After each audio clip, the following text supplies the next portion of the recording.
O que se bebe em dia de festa, pode-se beber no dia-a-dia? E que ligações gastronómicas se podem fazer com o que temos no copo? Aprenda e prove com a Escola do Gosto, a Academia de Literacia Alimentar do Público. Aulas únicas com especialistas. Entre como amador e saia um pouco mais conhecedor. Não perca a próxima aula, a 18 de novembro, no Porto. Os lugares são limitados. Inscreva-se já em público.pt. Este é o Poder Público, a semana em debate pela secção de política do Público. São José Almeida, Sónia Sapage, Helena Pereira. Eu sou o David Santiago e este é o penúltimo Poder Público desta série dedicada às legislativas. É que com a campanha eleitoral que está quase a chegar ao fim e o dia 30 de janeiro cada vez mais próximo, verificamos que os principais partidos estão a afinar as respectivas estratégias e também a jogarem os últimos trunfos antes da ida às urnas, em especial numa altura em que as sondagens apontam para um desfecho ainda muito incerto. E São José, a propósito disso mesmo, o ministro socialista Santos Silva defendeu ontem na CNN de Portugal que poderá vir a ser necessário um acordo de cavalheiros, e aqui estou a citar a expressão que ele utilizou, entre o PS e o PSD para assegurar um mínimo de estabilidade na governação através da viabilização do executivo minoritário do partido que vencer as eleições. O que é que achas que leva o PS a dizer isto nesta altura? O que leva o PS a dizer isso é o empate técnico nas sondagens, não é? Creio que o PS, pelo menos no que é a tendência do PS em que se insere Santos Silva, não tem nenhum problema em fazer um entendimento parlamentar com o PSD. Porque Santos Silva tem, há já alguns anos, pelo menos desde 2018, tem protagonizado dentro do PS uma espécie de cabeça de cartaz de uma tendência que de alguma forma se opõe a Pedro Nuno Santos, que é uma tendência mais moderada. Ele fez isso no Congresso de 18, voltou a fazê-lo em congressos posteriores e, portanto, aparece agora como voz tutelar. Santos Silva é uma pessoa que no PS é hoje em dia das pessoas, na atual direção do PS, mais respeitada. É uma voz muitíssimo respeitada, tem sido dentro dos governos socialistas. Ele até é muitas vezes usado em reuniões do Conselho de Ministros pelo Primeiro-Ministro como a pessoa, o sábio, que encontra a síntese final para os problemas. E, portanto, o que ele veio fazer ontem, não acredito que seja uma coisa que não tenha sido absolutamente conversada com António Costa, vem de facto abrir uma porta a um entendimento com o PSD, posterior às eleições, se o PS perder por poucos, não é? de disponibilizar o PS para garantir, pelo menos numa primeira fase, a governação do PSD. Penso que isso é possível. Ele pôs como limite uma questão que Rui Rio também já tornou bastante clara, que é o fecho da porta de acordos de governo com o Chega, e não põe mais nenhuma condição. Portanto, é evidente que esta declaração do Santos Silva não agradará a alguns setores do PS, nomeadamente uma ala mais Pedro Nunista, mas é perfeitamente normal que aconteça agora. eu queria só dizer uma coisa em relação a isso. É muito importante isto que a São José disse, explicar que ala dentro do PS é que Augusto Santos Silva representa, mas também é importante frisar que esta foi a resposta que António Costa nunca deu a Rui Rio. Pois não, nunca deu, mas pôs Augusto Santos Silva a dá-la. Exatamente, era isso. E Augusto Santos Silva não é uma pessoa qualquer no PS. Pronto, era isso mesmo que eu ia dizer. Não é mesmo uma pessoa qualquer no PS. Portanto, isto tem a sua importância, sobretudo nesta Aliás, fase. eu fiz este enquadramento de explicar a importância do Santos Silva no governo e no núcleo de direção do PS atualmente, porque ele é informalmente o número 2 de Costa, e quando ele fala, é, de certa forma, António Costa que está a falar para o PSD. Mas, de qualquer forma, para os eleitores, não foi António Costa a dizer isso, e não sei se isso poderá ter ou não algum peso no desfecho. Eu não sei se os eleitores não percebem, mas sei que de certeza absoluta o PSD percebe. A propósito das eleições, Sónia, hoje a Ana Salopes assina um texto no Público em que sublinha que, apesar de renhidas, estas legislativas não são necessariamente as mais renhidas do século XXI. Achas que é mesmo assim, ou no domingo ainda podemos ter alguma surpresa e ter, de facto, um resultado mesmo muito, muito próximo entre o PS e o PSD? Eu acho que nós sentimos sempre que as eleições em que estamos a participar são as mais renhidas de sempre. Eu estava a ler o texto da Ana e reconheci ali muitas coisas de 2002, sensações que nós tínhamos, e depois nós aqui em conversa até recordámos que na altura se dizia que se Ferro Rodrigues tivesse mais um mês de campanha, conseguia ganhar as eleições. Portanto, na altura nós também já tínhamos a sensação que aquilo ia ser muito, muito renhido, e foi. O PSD partiu com uma grande vantagem depois da demissão de Guterres, portanto, parecia que não ia haver ali nenhum tipo de continuidade, e o PSD depois acabou a ganhar por pouco, a Ana escrevia isso, 3 pontos, ou menos de 3 pontos, dois pontos. Depois o Durão Barroso formou o governo com o Paulo Portas, mas o facto daquela vitória ter sido só por 2 pontos até permitiu a Ferro Rodrigues dizer que tinha sido uma derrota honrosa. O que eu acho é que vem aí...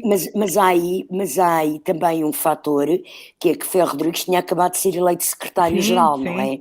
Portanto, daí que se dizer na altura, e o próprio Ferro Rodrigues assumisse hoje em dia ainda, que se tivesse tido mais uma semana de campanha, mais tempo, não é? Se tivesse sido eleito um bocadinho antes secretário-geral, teria conseguido provavelmente ganhar. Portanto, estava eu a dizer que ele na altura disse, por isso tudo, ele disse que era uma derrota honrosa, e o que eu acho é que neste caso vem aí uma derrota honrosa, nós só não sabemos é para quem, não é? Para parafrasear mais ou menos Durão Barroso. Em 2015 a situação foi ainda mais inédita, não é? Porque nós tivemos efetivamente um partido a ganhar, uma coligação, PSD-CDS, e depois a diferença foi tão pouca que permitiu à esquerda formar uma maioria parlamentar, ou seja, ganhou a direita, e depois o resto da história já todos sabemos, foi geringonça a governar. Mas pronto, acho que temos sempre a sensação de que estas eleições é que são muito renhidas, mas eu acho que, apesar destes 2 bons exemplos, também corremos o risco de ficar na história como estando a assistir a uma das eleições mais renhidas do século. Eu não adiantaria nenhum tipo de prognóstico neste momento, a sério, estou completamente... Eu em 2002 acompanhei a campanha do PSD e o que eu me recordo dessa campanha é que não parecia nada a campanha de um partido vencedor. Nunca houve grande mobilização. É a campanha do Cherne, do poema ao Cherne. Exatamente, foi essa campanha. E foi sempre assim uma coisa morna, nunca... Sim. Durão nada... Barroso não era assim uma pessoa que captasse ali muito... Bom, depois acabou por se juntar ao Portas, isso é que lhe deu também uma maioria mais sólida. Mas é isso mesmo. Eu também fiz essa campanha. O Rio está confiante na vitória, não é? Ele tem repetido isso nos últimos dias, acha que é mais provável o PSD ganhar, portanto ele acredita que há uma dinâmica de facto de aproximação que vai culminar numa vitória, não é? David, como o António Costa também diz que vai ganhar, não é? Nesta altura, tem de ser. Claro. Sim, mas pronto, apesar de tudo, ainda ele partiu muito atrás, o Rio, é nesse sentido, não é? Ele há um mês estava muito atrás nos estudos de opinião, 10 pontos, até mais. Sim. Passos Coelho também estava muito atrás em 2015 e depois... Exatamente. Aí era também houve quem dissesse que se a campanha continuasse mais uma semana, o António Costa continuaria ainda a perder, porque foi de facto uma campanha que estava a correr mal ao PS em 2015. Helena, hoje gostava de ouvir o que é que tu achaste da participação do Rio hoje, esta manhã, no fórum da TSF, em que o líder do PS veio dizer, e veio falar novamente daquela questão da mudança na Constituição, para propósito do SNS, e ele defende que não vai pôr, com essa alteração, não iria pôr a classe média a pagar para aceder aos serviços do SNS, mas reconhece que serviria para as classes mais altas pagarem mais. O que é que achas sobre isto? Olha, acho que esta quinta-feira é um dia muito curioso, porque realmente tivemos uma reflexão finalmente do lado do PS, que foi esta assunção por parte de Santos Silva de que o PS está aberto a um acordo de cavalheiros com o PSD, e por outro lado tivemos finalmente a revelação daquilo que já se esperava, que é, a partir do momento em que Rui Rio propõe mudar na Constituição a frase ou a expressão que diz que o acesso à saúde deve ser tendencialmente gratuito, que é como está agora, com uma formulação que diz que não pode ser recusado qualquer tratamento a ninguém por insuficiência de meios económicos, que isto abre a porta a que haja um pagamento por parte das pessoas do acesso aos serviços públicos de saúde.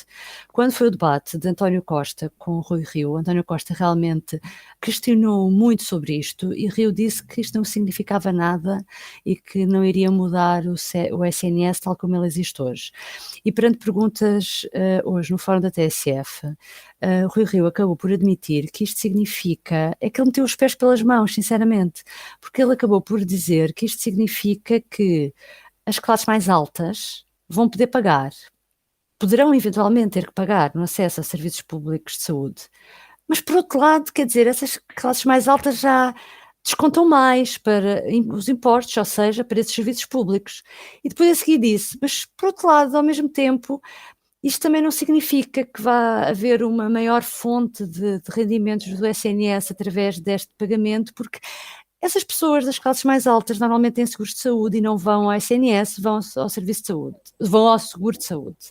Portanto, dito isto, ficamos sem perceber a real intenção do PSD em querer mudar aquela frase. Isto só nos remete para a afirmação de Costa, da marosca que pode estar aqui, porque eu não continuo a considerar que acho que hoje Rui Rio foi um bocadinho mais longe e explicou um bocadinho melhor, mas continua, vamos lá, não somos tontos e isto tem que ser explicado como deve ser e não foi uma explicação cabal. Helena, deixa-me já agora perguntar-te uma coisa. Ele no fórum diz que ele desvaloriza um bocado a proposta, ele até chega a dizer, mas isto, se eu propusesse isto, o PS nunca iria votar a favor, portanto isto nunca teria pernas para andar e não sei. Ainda pior, não é? Ainda pior.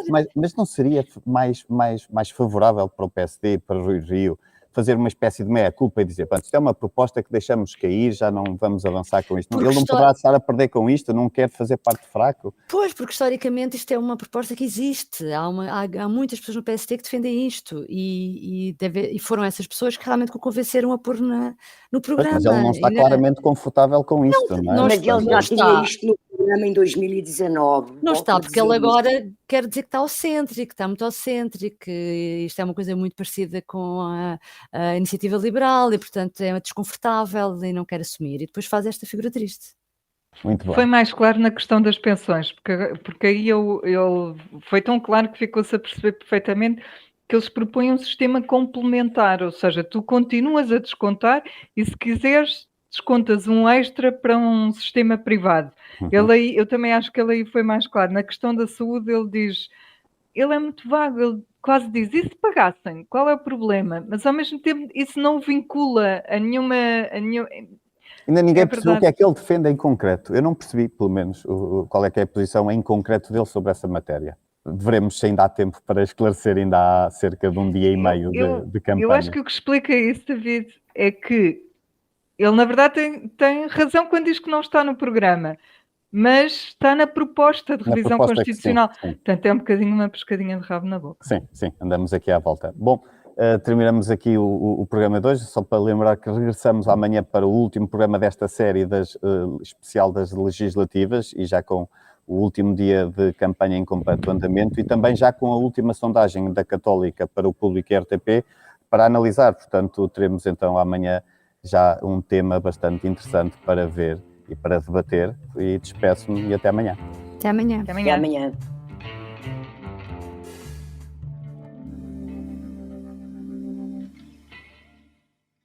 O público fica no ouvido. O que se se bebe em dia de festa, pode-se beber no dia-a-dia? E que ligações gastronómicas se podem fazer com o que temos no copo? Aprenda e prove com a Escola do Gosto, a Academia de Literacia Alimentar do Público. Aulas únicas com especialistas. Entre como amador e saia um pouco mais conhecedor. Não perca a próxima aula, a 18 de novembro, no Porto. Os lugares são limitados. Inscreva-se já em público.pt.